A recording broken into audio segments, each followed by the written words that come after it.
Everyone, this is Pastor Bell with just a quick word, and today I want to talk about stories.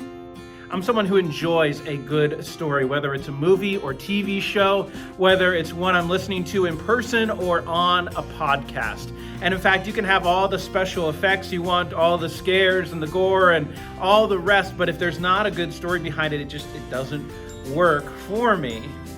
And in fact, one of the things I've enjoyed doing over the years is listening to stories from my relatives, my parents and grandparents and others about their life and their experiences, not just the bare dates of, well, we were married on this day, or, I started this job or I did this, but more of what happened in day-to-day life. In fact, one of my lasting memories of childhood is that we were going to my grandparents, my dad's parents one time, and it was just me and him in the vehicle for whatever reason. And as we were driving, he decided to tell me the story of every car he had ever owned, from like 16-year-olds to I think he was in his probably mid-40s at that point.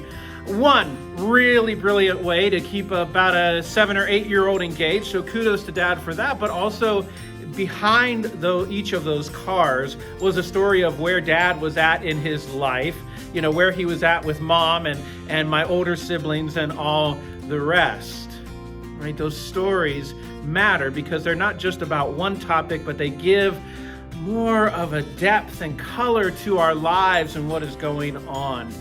And so my purpose for this is just to tell you, to encourage you, don't miss out on a good story.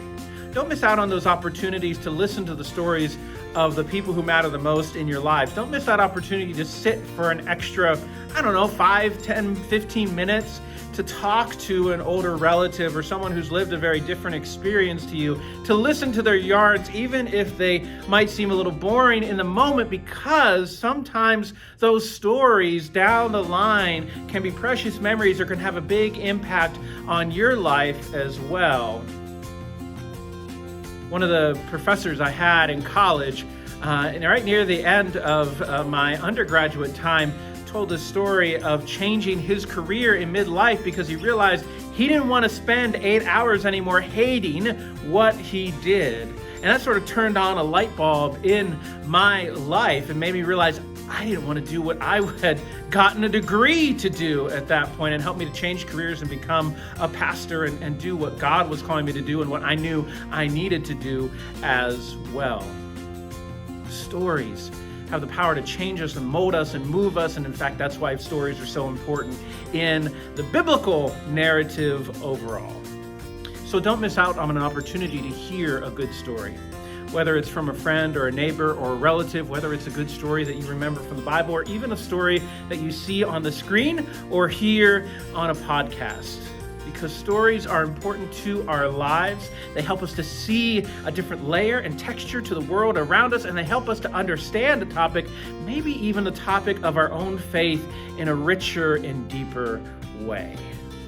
I hope you're having a wonderful week. I hope you're staying safe. God bless you, and we will see you next time. Bye now.